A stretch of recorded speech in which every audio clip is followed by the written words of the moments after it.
विद्यासागर विश्ववन्द्य शमणं भक्त्या सदा संस्तुवे सर्वोच्चं यमिनं विनम्य परमं सर्वार्थसिद्धिप्रदं ज्ञान ध्यान तपोभिरक्तमुनिपं विश्वास्वविश्वाश्रयं साकारं शमणं विशाल हृदयं सत्यं शिवं सुंदरम विद्या गुरु वंदनम। बोलिए परम आचार्य विद्यासागर जी महाराज की, परम आचार्य विद्यासागर जी महाराज की। और चित्र नारायण के बाद हमारे पुण्यार्जक परिवार दीप प्रज्वलन का कार्य संपन्न कर रहे हैं पावन भावना के साथ कि हमारे अंतःकरण का अंधकार दूर हो। बोलिए केवल ज्ञान ज्योति की, केवल ज्ञान ज्योति की, केवल ज्ञान ज्योति की। और दीप प्रज्वलन के बाद पावन क्रम है पूर्व गुरुदेव के कर कमलों में माँ जिनवाणी को भेंट करने का। हमारे अशोक जी, अतुल जी, सब परिवार माँ जिनवाणी को अपने मस्तक पर से उधारे करके यहाँ आए और गुरुवर के कर कमलों भेंट करें। जिनवाणी जग मैया जन्म दुख मेट दे, जिनवाणी जग मैया जन्म दुख मेट दे, जन्म दुख मेट दे, मरण दुख मेट दे, जन्म दुख मेट दे, मरण दुख मेट दे, जिनवाणी जग मैया जन्म दुख मेट दे। बोले जिनवाणी माता की। और अब पावन क्रम है पूज्य गुरुद्वय के पाद प्रक्षालन करके उनके पावन चरण रथ को अपने मस्तक पर धारण करने का। आ जाइए हमारे पंडित मूलचंद जी लोहाड़िया मदनगंज किशनगढ़ के परिवार के सुपुत्र श्री अशोक जी, अतुल जी लोहाड़िया सब परिवार आज पूर्व गुरुद्वय के पाद प्रक्षालन का सौभाग्य प्राप्त। अशोक जी, अनिल जी, अतुल जी लोहाड़िया, जहाँ अशोक जी, अनिल जी, अतुल जी लोहाड़िया ये सब परिवार पधार जाए और गुरु के पाद प्रक्षालन का सौभाग्य करें। गुरु चरणों की रज पाकर हम हो गए आज निहाल, गुरुवर तेरा बड़ा उपकार, गुरुवर तेरा बड़ा उपकार। रज क्या मिली तकदीर मिली, हाँ रज क्या मिली तकदीर मिली, हम हो गए माला माल, गुरुवर तेरा बड़ा उपकार, गुरुवर तेरा बड़ा उपकार।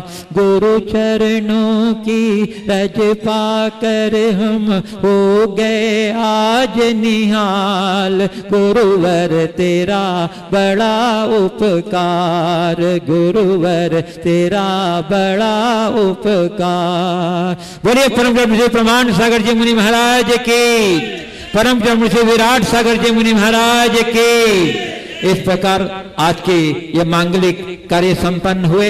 आप सभी शीघ्रता से अपना स्थान ग्रहण करें और हम लोग सभी हाथ जोड़कर मस्तक झुकाकर सामूहिक रूप से पूज्य गुरुदेव के चरण कमलों में प्रार्थना निवेदित करेंगे। आज मंगल उसके पूर्व बाल ब्रह्मचारी अशोक भैया जी से मैं अनुरोध करूंगा कि आगामी पर्युषण पर्व में जो सावक संस्कार शिविर होने जा रहा है और कार्तिक माह के अष्टमी का पर्व जो शिक्षक महामंडल विधान शिक्षक संस्कृत का संपन्न होने जा रहा है उसके बारे में कुछ जानकारियां सबको देंगे।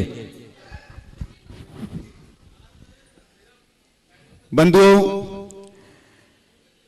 पावन वर्षायोग 2019 संत श्रोमणी आचार्य गुरुवर श्री विद्यासागर जी महाराज के वरदानी छांव तले पूज्य मुनिवर श्री प्रमाण सागर जी महाराज, पूज्य मुनिवर श्री विराट सागर जी महाराज का इस पावन माटी पर भगवान आदिनाथ के चरणार बिंद में संपन्न हो रहा है।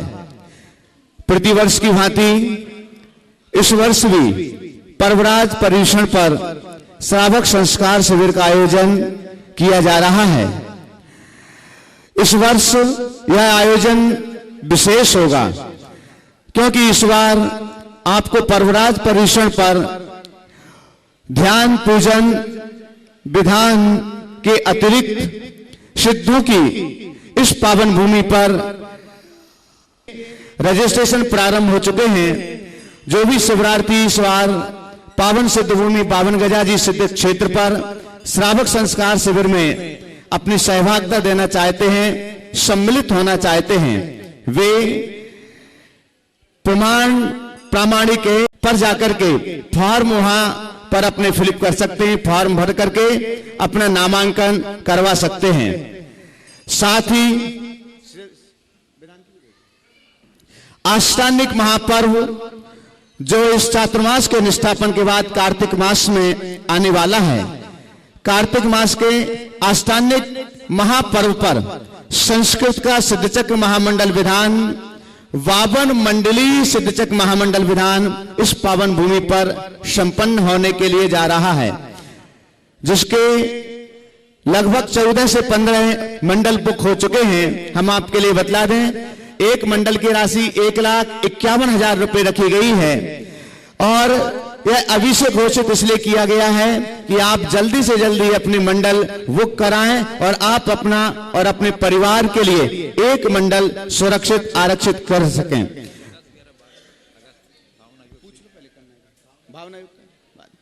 आइए दोनों हाथों को जोड़ें, हम पूज्य मुनिवर प्रमाण सागर जी महाराज जी के पावन चरणारविंद में मंगल देशना के लिए कोटि कोटि नमोस्तु करते हुए मंगल निवेदन करते हैं। हे महाराज श्री नमोस्तु नमोस्तु नमोस्तु, हे महाराज श्री नमोस्तु नमोस्तु नमोस्तु। सभी लोग अपने दोनों हाथ जोड़ लें और मेरे साथ महामंत्र के स्मरण के लिए अपना मानस तैयार करें।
जय बोलो देवादिदेव 1008 श्री भगवान महावीर स्वामी की जय जय जय।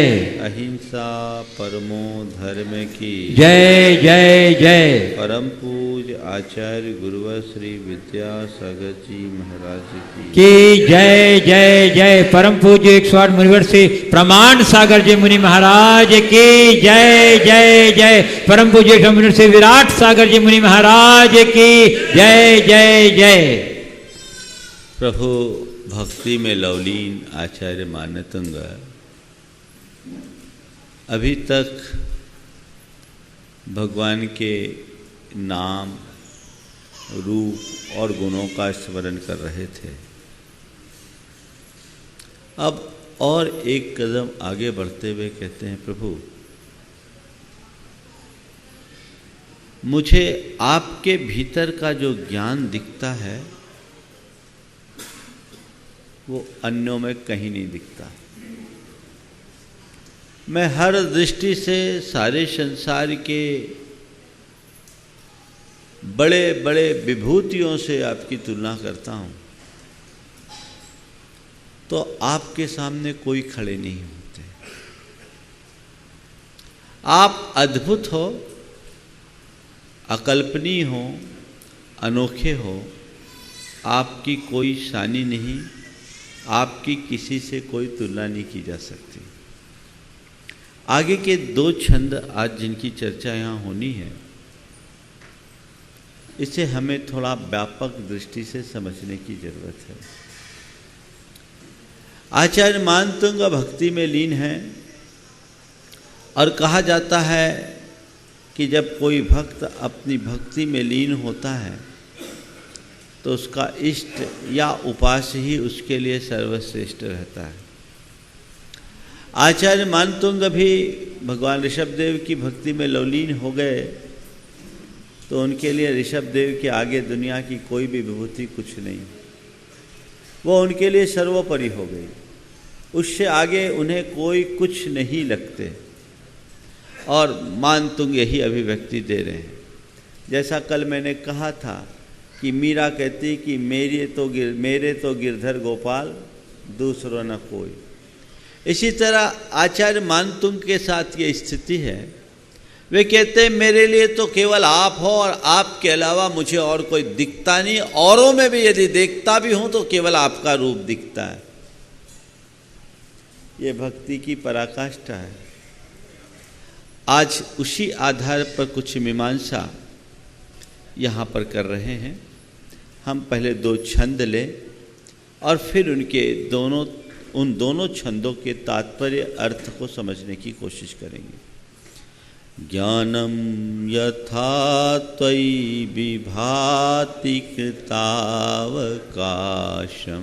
ज्ञानं यथा त्वयि विभाति शशाङ्ककान्त, नैवं तथा हरिहरादिषु नायकेषु, नैवं तथा हरिहरादिषु नायकेषु, तेजो महामणिषु याति यथा महत्त्वम्, तेजो महामणिषु याति यथा महत्त्वम्, नैवं तु काचे शकले किरणाकुलेऽपि, नैवं तु काचे सकले किरणाकुलेऽपि, मन्ये वरं हरिहरादेव दृष्टा, मन्ये वरं हरिहरादय एव दृष्टा, दृष्टेषु येषु हृदयं त्वयि तोषमेति, दृष्टेषु येषु त्वयि किं वीक्षितेन भवता भुवि येन नान्यः, वीक्षितेन भवता भुवि येन नान्यः, कश्चिन्मनोहरति नाथ भवान्तरेऽपि, कश्चिन्मनोहर भवान्तरेऽपि। इन 2 छंदों में आचार्य मानतुंग जो बात कह रहे हैं, यदि हम इनके शब्दार्थ को पकड़ेंगे तो ऐसा लगेगा कि आचार्य मानतुंग ने भगवान ऋषभदेव के अतिरिक्त अन्य सबकी एक प्रकार से हीनता प्रकट की है। ऊपरी तौर पर ऐसा दिखता है। पर जब हम इसके तात्पर्य अर्थ को देखेंगे तो हम ये पाएंगे कि यहाँ किसी व्यक्ति की बात नहीं है, यहाँ दर्शन और सिद्धांत की बात है। पहले दोनों छंदों का अर्थ जो हम लोग रोज पढ़ते हैं उसको हम सामने लें, फिर हम इसके तात्पर्य अर्थ के तरफ आप सबका ध्यान केंद्रित करेंगे। हे प्रभु, यथा कृतावकाशम ज्ञानम त्वयि विभाति। हे भगवान, अवकाश को प्राप्त यानी अंत को प्राप्त अनंत ज्ञान जिस तरह से आपके अंदर शोभायमान होता है, वैसा नैवम तथा हरिहरादिषु नायकेषु, अन्य हरिहर आदि नायकों में वैसा ज्ञान परिलक्षित नहीं होता। उदाहरण दिया, तेजो महामणिषु यात यथा महत्तम। महामणियों में जैसा तेज दिखता है, जितना महत्व आता है, नैवम तु काच सकले किरणाकुलेपि, वैसा कांच के शकल यानी कांच के टुकड़े पर चाहे उसमें सूर्य का कितना भी रिफ्लेक्शन क्यों ना हो, वो चमक नहीं दिखती। ऊपरी तौर पर जब हम इस छंद को देखते हैं तो ऐसा लगता है कि ऋषभदेव को महामणि और बाकी को कांच के टुकड़े में कह दिया गया। यहाँ भगवान ऋषभदेव की बात नहीं है, यहाँ भगवान ऋषभदेव के द्वारा प्रतिपादित तत्व की बात है। हे प्रभु, मुझे आपका ज्ञान सर्वश्रेष्ठ लगता है और किसी को सर्वश्रेष्ठ चुनने का अधिकार सबको है। मुझे जो सर्वश्रेष्ठ लगेगा वो मैं चुनूंगा, आपको जो सर्वश्रेष्ठ लगे वो आप चुनो। और मुझे आपका ज्ञान सर्वश्रेष्ठ लगता है क्यों? क्योंकि जो दर्शन, जो दृष्टि आपने दी है वो अन्यों ने नहीं दी। यहां ज्ञान का मतलब भगवान ऋषभदेव के अंदर रहने वाला ज्ञान नहीं, अपितु उनके द्वारा प्रतिपादित तत्व ज्ञान लेना चाहिए। हे प्रभु, आपका जो दर्शन है, आपने जो तत्व दृष्टि दी है, आपने जैसा वस्तु का स्वरूप बताया है, वैसा वस्तु स्वरूप संसार में अन्य किसी दार्शनिक ने नहीं बताया। क्यों नहीं बताया? क्योंकि आपकी दृष्टि अनेकांत परक रही। आपने वस्तु के यथार्थ स्वरूप को प्रगटाया। अन्य दार्शनिकों के लिए जब मैं देखता हूं तो वे सब वस्तु के एकांगी स्वरूप का विवेचन करते हैं। जहां एकांत है वहां अपूर्णता है और जहां अनेकांत है वहां पूर्णता है। आपने जो कहा वो समग्र विवेचना की, बाकी सब ने जो बात की वो एकांगी दृष्टि से की। उनकी बात सत्य नहीं सत्यांश रही और आपने जो बात कही वो सर्व सत्यांशों का मेल करके पूर्ण सत्य की अभिव्यक्ति के रूप में है। इसलिए मैं आपके उस अनेकांतात्मक ज्ञान से, अनेकांतात्मक दृष्टि से बेहद प्रभावित हूं, क्योंकि जितनी अच्छी अनेकांत परक विवेचना वस्तु के स्वरूप की आपने की वो किसी ने नहीं की। दुनिया के सारे दर्शन एक तरफ और आपका दर्शन एक तरफ। आपका दर्शन इतना व्यवहारिक है, जीवन के लिए उपयोगी है कि यदि लोग उसे अपना ले तो जीवन में किसी प्रकार की झंझट ही न रहे। ये अनेकांत दर्शन है। अनेकांत का मतलब होता है समग्र दृष्टि, जो सब में समन्वय स्थापित करने की दृष्टि देता है। और एकांत का मतलब है एकांगी दृष्टि, असमग्र दृष्टि, जो व्यक्ति को किसी एक वस्तु के स्वरूप को एकांक पकड़कर उस पर ही अपना पूर्ण आग्रही बना देता है। एकांत में आग्रह है, अनेकांत में समन्वय है। जहाँ आग्रह है वहाँ कलह है और जहाँ समन्वय है वहाँ शांति और समझौता है। प्रभु, आपका दर्शन एक अनेकांतमय दर्शन है। आपने वस्तु के स्वरूप को उस तरीके से प्रतिपादित किया।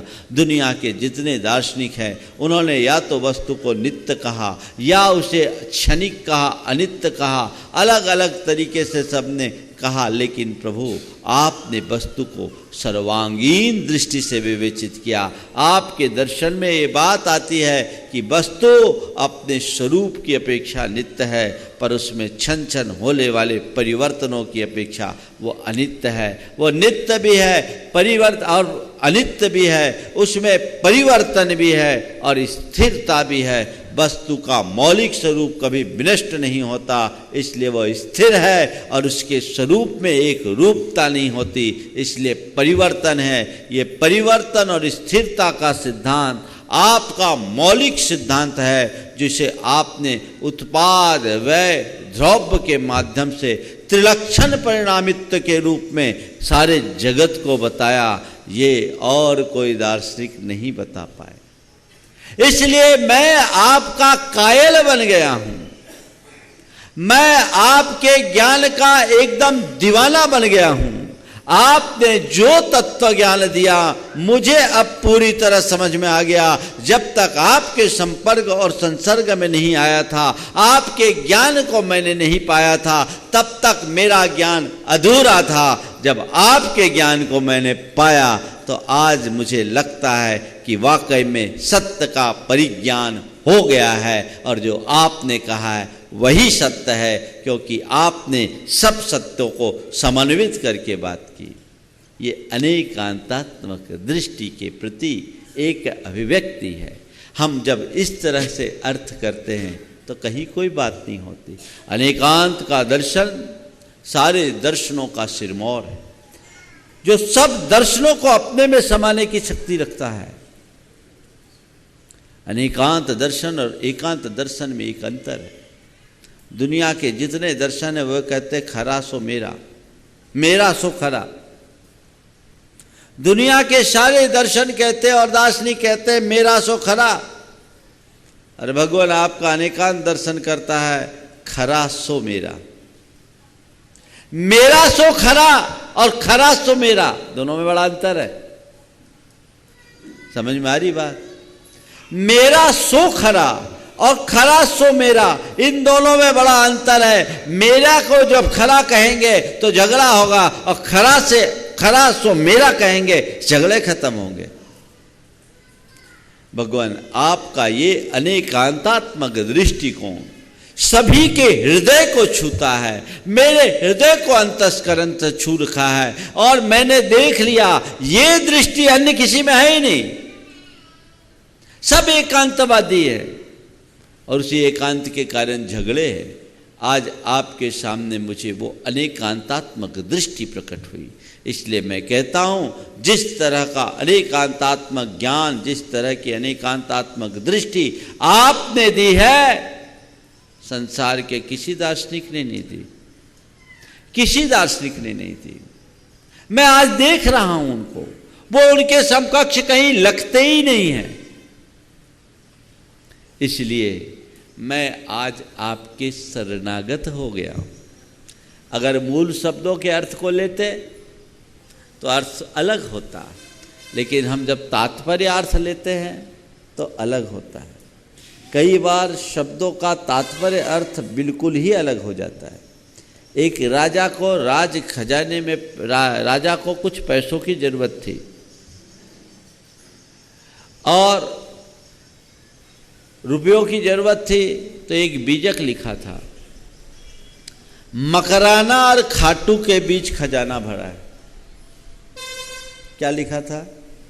मकराना और खाटू के बीच खजाना है। अब मकराना और खाटू में लगभग 30 किलोमीटर का अंतर है। अब 30 किलोमीटर में खजाना कहाँ खोजोगे बोलो? 30 किलोमीटर में खजाना कहाँ खोजोगे? खोजते ही रह जाओगे। शब्दार्थ तो यही है, लेकिन उसका तात्पर्य अर्थ क्या था? दूसरा था।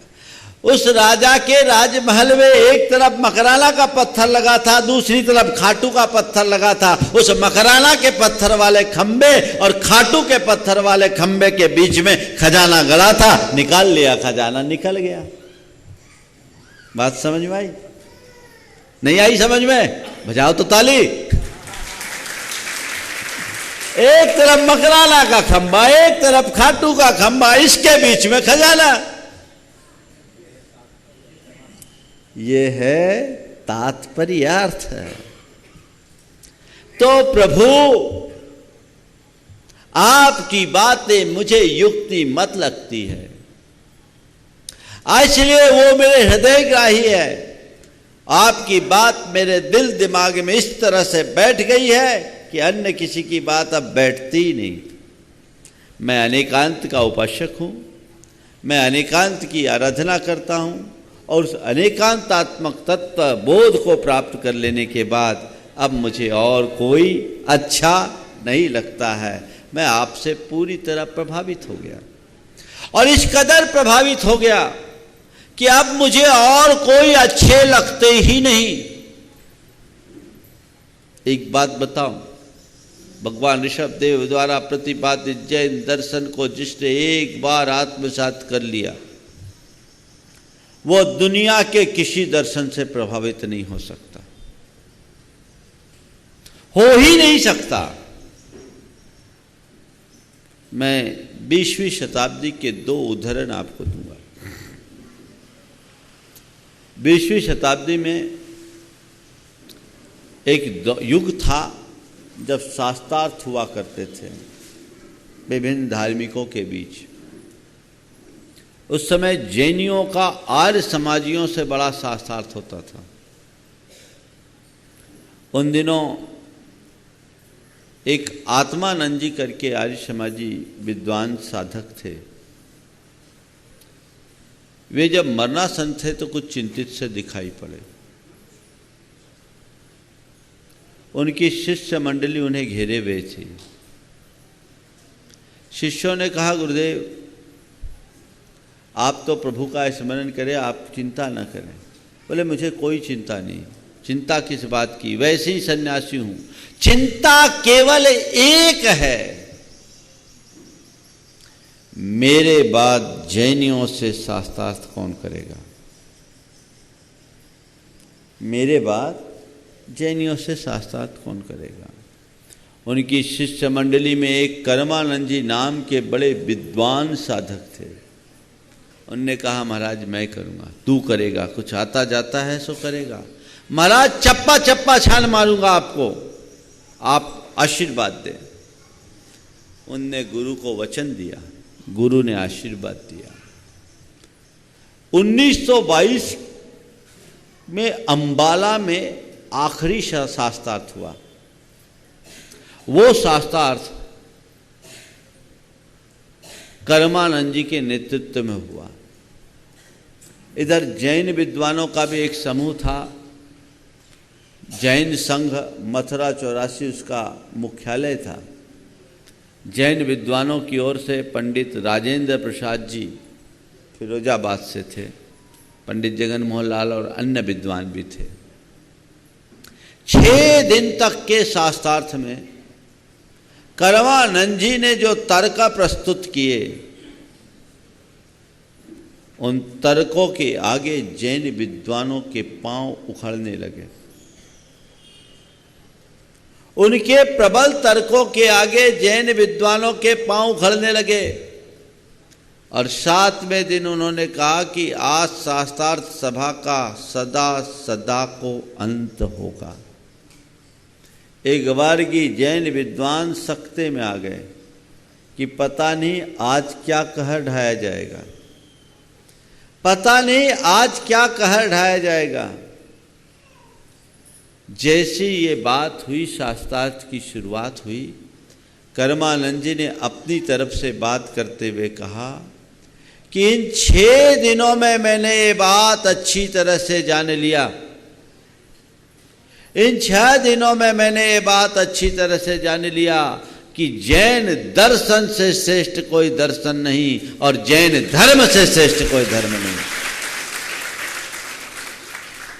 इन 6 दिनों में मैंने अच्छे से जान लिया कि जैन दर्शन से श्रेष्ठ कोई दर्शन नहीं और जैन धर्म से श्रेष्ठ कोई धर्म नहीं। इसलिए आज से मैं जैन धर्म को स्वीकार करता हूं। और वही कर्मानंद जी क्षुल्लक कर्मानंद बने। ये भगवान की वाणी को समझने का परिणाम है। एक बार समझ ले, आत्मसात कर ले, तो बाकी सब फीका लगने लगा। इसलिए कह रहे भगवान, आपका अनेकांतात्मक तत्व ज्ञान मुझे बड़ा प्रिय लगता है, और वो ज्ञान मुझे सुग्राह्य लग रहा है, वैसा ज्ञान मुझे अन्यों में नहीं दिखता। इसलिए मैं तो बस आपके ज्ञान का पिपासु हूं और आपके ज्ञान में मग्न हूं। दूसरा प्रसंग, जॉर्ज बर्नार्ड शॉ, जो आयरलैंड के एक अच्छे विद्वान चिंतक रहे, दार्शनिक रहे। वो शाकाहारी तो थे ही। उन्हें जब जैन दर्शन की पुस्तकें दी गई, ग्रंथ दिए गए, उनने उनका अध्ययन किया और इतने प्रभावित हुए कि उन्होंने रात्रि भोजन भी त्याग दिया।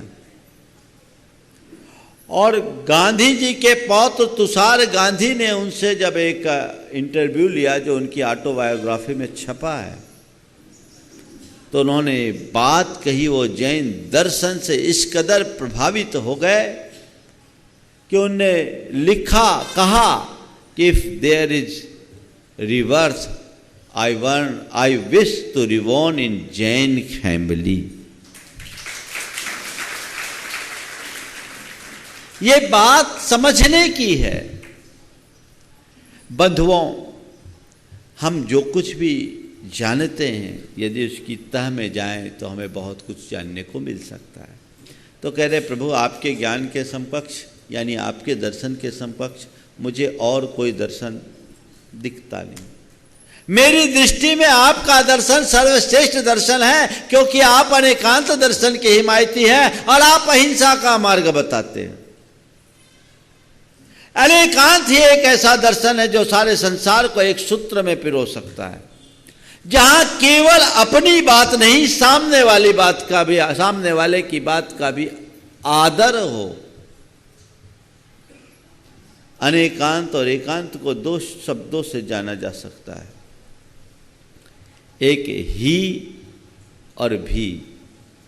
ही यानी एकांत, भी यानी अनेकांत। ही यानी बस जो है मैं ही हूं, मेरा ही सही, मैं ही सही, जो मैंने कहा वही। ये क्या है? इस भाषा का परिणाम क्या है? क्या है?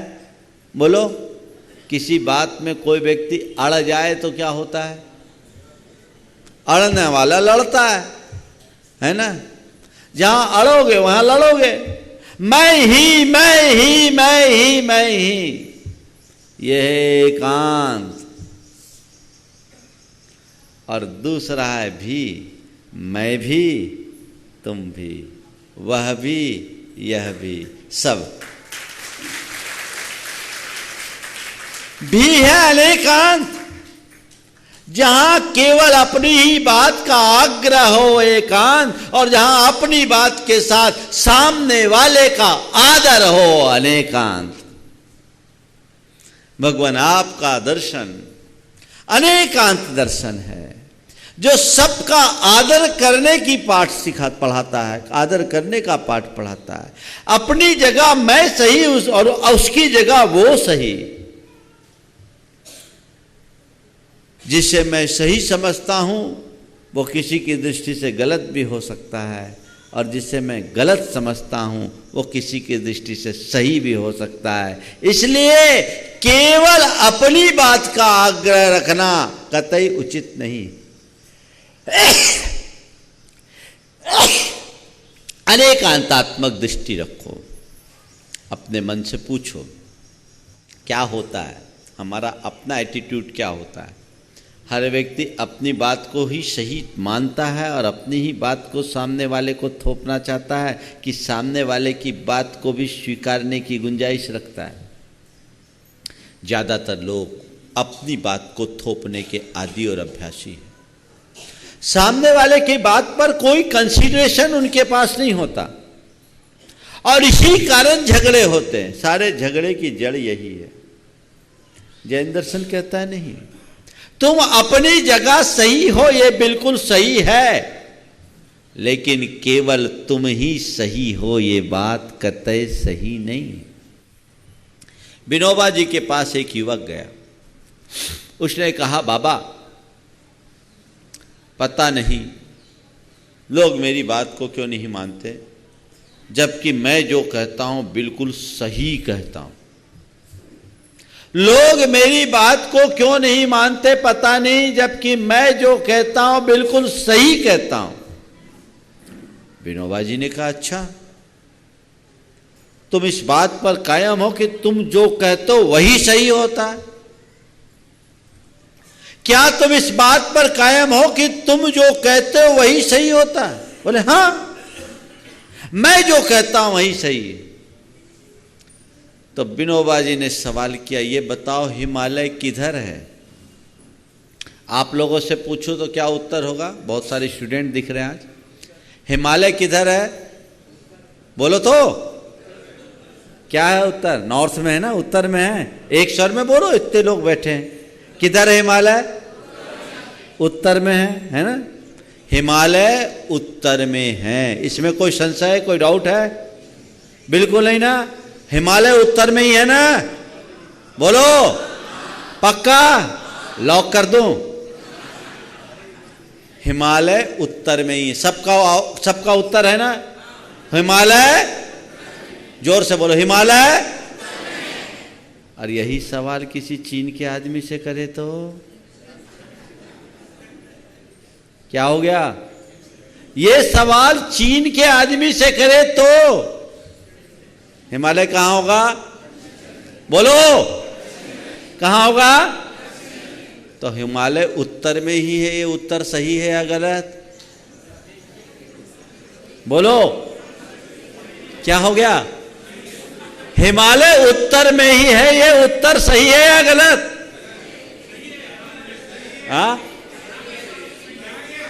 हाँ, अब लगा रहे यहां के हिसाब से सही है। तो भैया इतना ही तो कर रहा है, मैं सही हूं पर मेरी हिसाब से, तुम्हारे हिसाब से मैं गलत भी हो सकता हूं। इतनी सहिष्णुता आ जाए, इतनी सी सहिष्णुता आ जाए, सारी झंझट मिट जाए। भगवान ऋषभदेव का अनेकांत दर्शन यही बताता है। भारत की अपेक्षा तो हिमालय उत्तर में ही है, इसमें कोई संशय नहीं है। पर हिमालय केवल भारत का नहीं है, चीन के दक्षिण में है, इसे भी हमें स्वीकारना पड़ेगा। वो हमें स्वीकारना होगा। कोई किसी का पिता है तो उसमें कोई डाउट है? पिता तो पिता ही होगा, है ना? ऐसे हैं जहां 3 पीढ़ी एक साथ है किसी के यहाँ इस सभा में, पिता भी हो, पुत्र भी हो, पोता भी हो। कोई है तो खड़े हो जाओ, थोड़ा एक प्रयोग करता हूं यहाँ उपस्थित में। 3 पीढ़ी जिनके खड़े, आ जाओ आगे आ जाओ। पिता पुत्र पोता तीनों आ जाओ, एक दूसरे के साथ खड़े हो जाओ। देखो एक बहुत अच्छी बात दिखाता हूं, थोड़ा बोलने लायक पोता होता तो और अच्छा रहता। चलो हाँ, आ जाओ, पोती भी चलेगी, ऐसा कुछ नहीं, जो बोल सके। आ जाओ तीनों खड़े हो जाओ एक साथ, वहीं खड़े हो, वहीं सामने खड़े हो। हाँ तीनों, हाँ बस वहीं खड़े रहो तीनों क्रम से, पिताजी को बीच में रखो। हाँ, ये आपके कौन है? ये बेटा है। और ये कौन है? पोती है ना। बेटा तुम्हारे ये कौन है?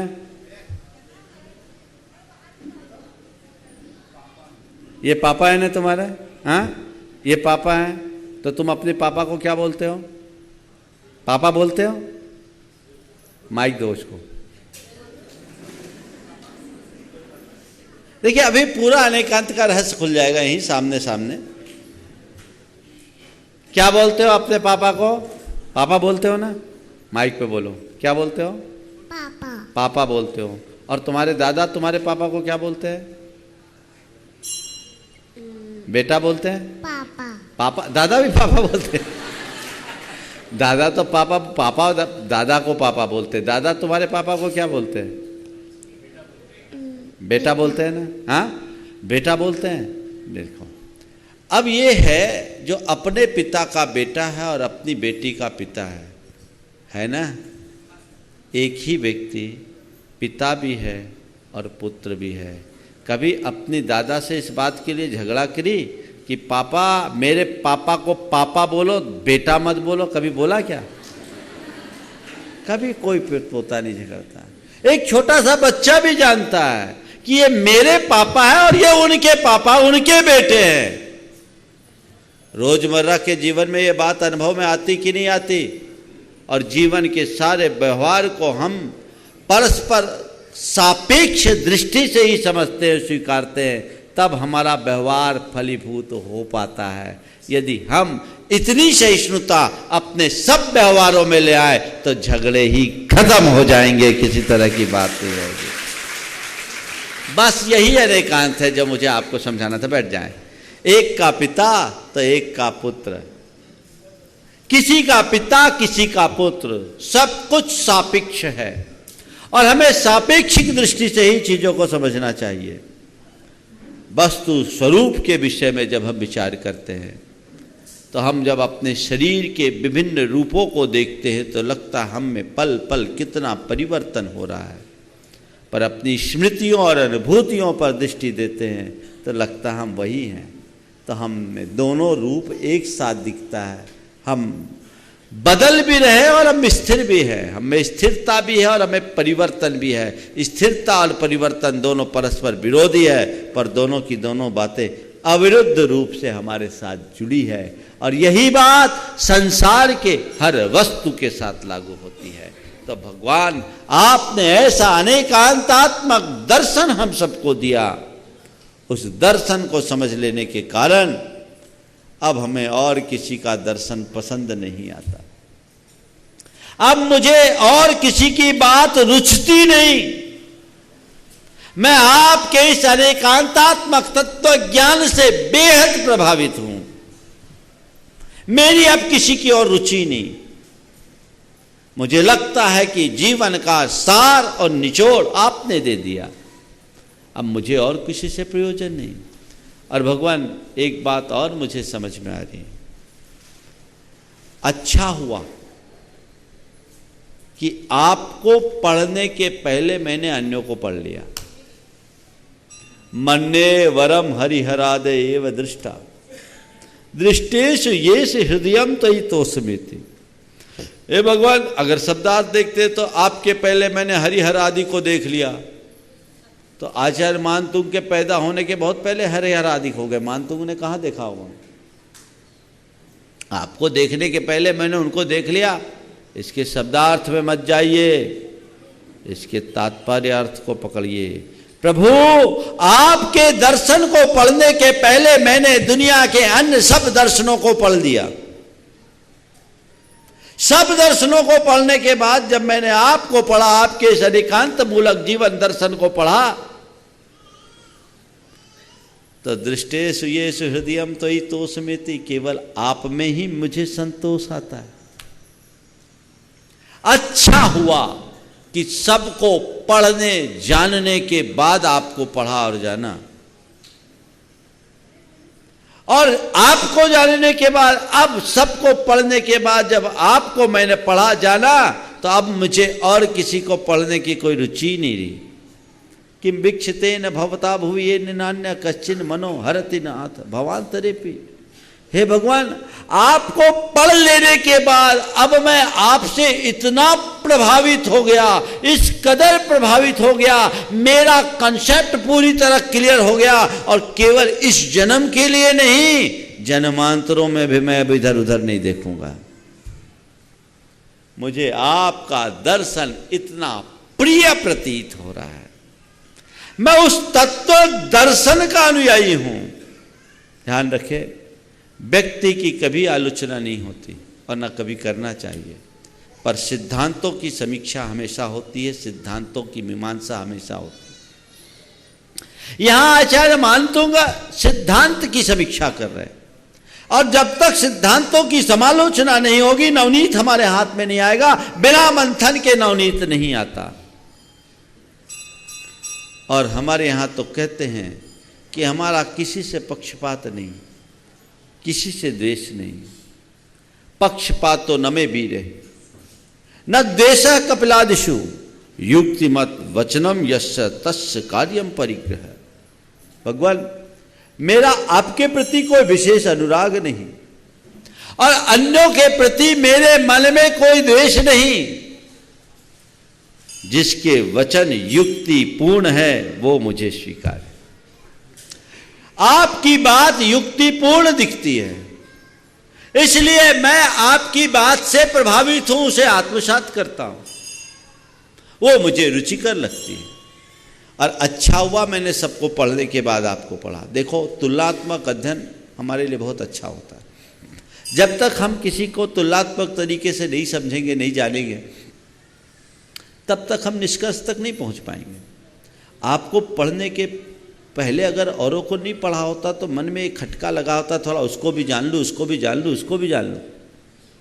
लेकिन सब दर्शनों को छानने के बाद जब मैंने आपको देखा और उससे तुलना की तो मुझे अलौकिक लगा, विलक्षण लगा। मुझे लगा इससे अच्छा जीवन का और कोई दर्शन ही नहीं है जो हमारी आत्मा का उत्कर्ष करा दे।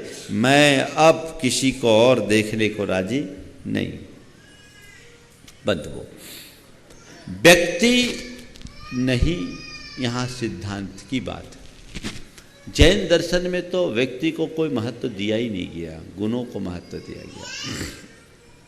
आप लोग मेरी भावना में कहते हैं, जिसने राग देश कामादि जीते सब जग जान लिया, सब जीवों को मोक्ष मार्ग का निष्प्रह हो उपदेश दिया। बुद्ध, वीर, शिव, हरिहर, ब्रह्मा, या उसको स्वाधीन कहो, भक्ति भाव से प्रेरित हो, यह चित्त उसी में लीन रहे। कोई भी नाम ले लो, किसी का बुद्ध कहो, वीर कहो, शिव कहो, हरि कहो, हर कहो, ब्रह्मा कहो, सब स्वीकार। बस हमारा उपास्य, हमारा आराध्य कौन? जिसने राग देश काम आदि को जीत लिया, जिसने अपने दोषों और दुर्बलताओं को जीत लिया, जिसने अपने विकारों और बुराइयों को समाप्त कर लिया, वही हमारा इष्ट हो गया। आप में कोई दोष नहीं, आप में कोई विकार नहीं, आप में कोई बुराई नहीं, इसलिए आप हमारे इष्ट हो गए और हम आपके शरणागत हैं। आपकी शरण में आकर आपकी उपासना कर रहे हैं। प्रभु, अब मुझे आपके अलावा और कोई नहीं लगता। बंधुओं, जैन जगत में एक महान आचार्य हुए, आचार्य समंतभद्र। हमने भक्तों की परीक्षा की बात खूब सुनी।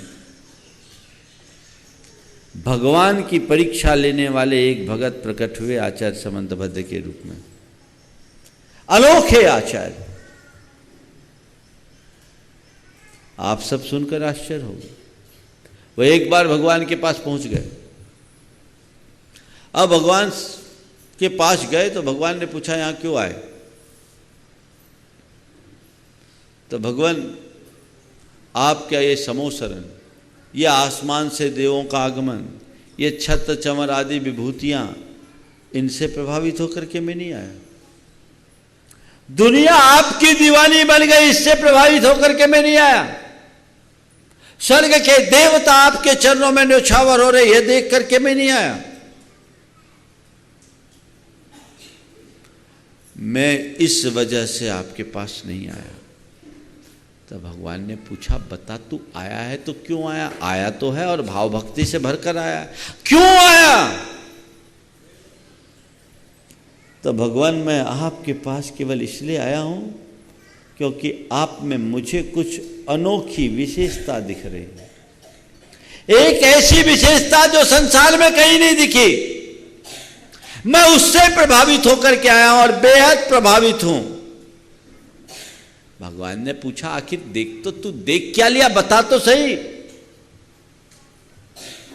बोले, भगवान, जिनको देखकर दुनिया आती वो आप मेरी दृष्टि में तुच्छ है, मैं उसे महानता का आधार नहीं मानता, इसे तो कोई इंद्रजालिया भी रच सकता है। मैं आपके शरण में केवल इस वजह से आया हूं कि आपके दोष और आवरण का अभाव हो गया, आप में कोई दोष शेष नहीं है, आप में अज्ञानता का लेश नहीं है। संसार के हर प्राणी में कोई ना कोई दोष है, कोई ना कोई दुर्बलता है। आप दोष और दुर्बलता से मुक्त होकर वीतराग हो गए हो। इसलिए मैं आपकी शरण में आया हूं। हम उसी वीतरागता के उपासक हैं। आचार्य मानतुंग उसी आदर्श को प्रस्तुत कर रहे हैं। वो आदर्श हमारे हृदय में उद्घाटित हो, हम उस वीतरागता के पथ पर अपने आप को आगे बढ़ाने की कोशिश करें तो हमारा जीवन धन्य होगा। तो ये कह रहे मन्ने वरम हरिहरादेव दृष्टा दृष्टेषु येषु हृदयम तो तई तो समेति। अब सबको पढ़ने के बाद जब आपको पढ़ा तब अन्यों को पढ़ने की कोई रुचि मेरे अंदर नहीं है। मैंने अपने आत्मा के स्वरूप को ठीक तरीके से जान लिया। मैंने जगत और जीवन की व्यवस्था को जान लिया। आपका एकांत वर्ग दर्शन और अहिंसा मूलक आचार मुझे बेहद अच्छा लगता है और अब मैं जीवन में कभी इसे भूलूंगा नहीं। इस भाव में तो है ही, अगले भवांतरों में भी इसे कभी भूल नहीं सकूंगा। जन्म जन्मांतरों तक इसी का अनुकरण करते हुए मैं अपने आप को आगे बढ़ाना चाहता हूं। प्रभु आप मेरे इष्ट हो, आप मेरे उपास्य हो, आप ही मेरे आराध्य हो और आपका सिद्धांत और आपका दर्शन ही मेरा परम ध्येय है। बस मैं उसका अनुकरण करते हुए आगे बढ़ता जा रहा हूँ, आगे बढ़ता जा रहा हूँ, आगे बढ़ता जा रहा हूँ। ये कहकर आज विराम लूँगा। अभी महाराज श्री के श्रीमुख से आप सबको मंगल भावना सुनने का अवसर मिलेगा। बोलिए परम पूज्य आचार्य गुरुवर श्री विद्यासागर जी महाराज।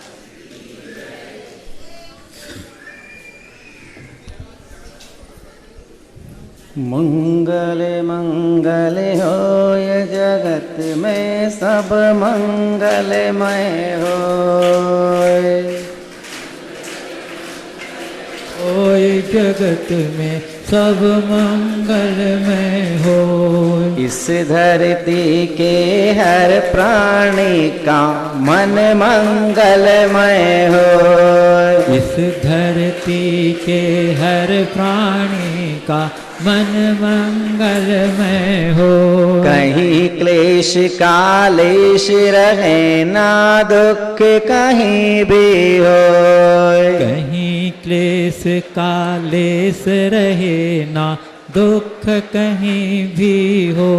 मन में चिंता भय न सतावे रोग शोक नहीं होए। मन में चिंता भय न सतावे रोग शोक नहीं हो। नहीं वैर अभिमान हो मन में क्षोभ कभी नहीं हो। नहीं बैर अभिमान हो मन में क्षोभ कभी नहीं हो। मैत्री प्रेम का भाव रहे नित मन मंगलमय होए। मैत्री प्रेम का भाव रहे नित मन मंगलमय हो। मंगल मंगल होय जगत में सब मंगलमय होय। मंगल मंगल होय जगत में सब मंगलमय हो।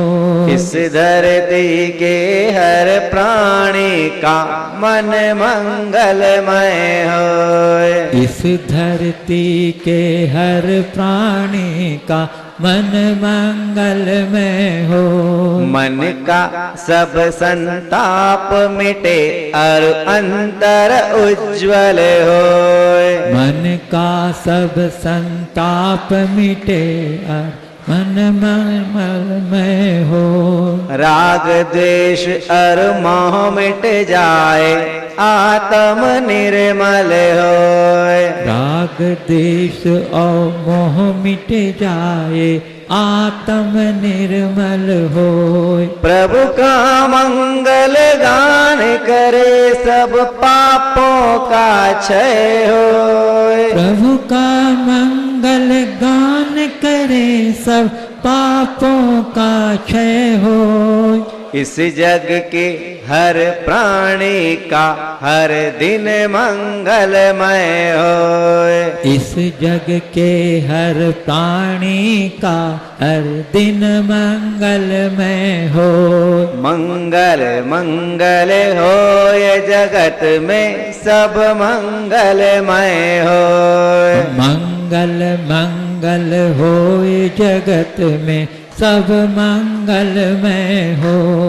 इस धरती के हर प्राणी का मन मंगलमय होए। इस धरती के हर प्राणी का मन मंगलमय हो।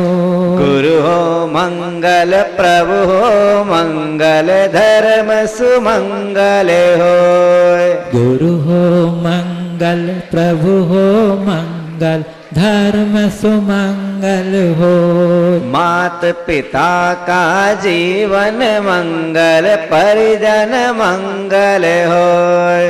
मात पिता का जीवन मंगल, परिजन मंगल हो। जन का मंगल, गण का मंगल, मन का मंगल होए। जन का मंगल, गण का मंगल, मन का मंगल हो। राजा प्रजा सभी का मंगल, धरा धर्ममय होए। राजा प्रजा सभी का मंगल, धरा धर्ममय हो। मंगल मंगल होए जगत में सब मंगलमय होए। मंगल मंगल होए जगत में सब मंगलमय हो। इस धरती के हर प्राणी का मन मंगलमय होए। इस धरती के हर प्राणी का मन मंगलमय हो। मंगलमय हो प्रात हमारा, रात सुमंगल होए। मंगलमय हो प्रात हमारा, रात सुमंगल हो। जीवन के हर पल हर क्षण की बात सुमंगल होए। जीवन के हर पल हर क्षण की बात सुमंगल हो। घर घर में मंगल छा जावे, जन जन मंगल होए। घर घर में मंगल छा जावे, जन जन मंगल हो। इस धरती का कण कण पावन औ मंगलमय होए। इस धरती का कण कण पावन अमंगलमय हो। मंगल मंगल होए जगत में सब मंगलमय होए। मंगल मंगल होए जगत में सब मंगलमय हो।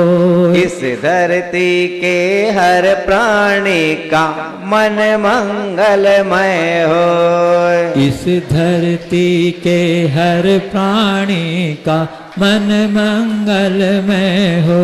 सब जग में मंगल बड़े, टले अमंगल भाव। हे प्रमाण की भावना सब में हो सद्भाव। बोलिए आचार्य भगवंत गुरुवर श्री विद्यासागर जी महामुनिराज की जय जय जय। मुनि श्री प्रमाण सागर जी महाराज की जय जय जय। बोले परम पूज्य मुनि श्री विराट सागर जी मुनि महाराज की जय जय जय।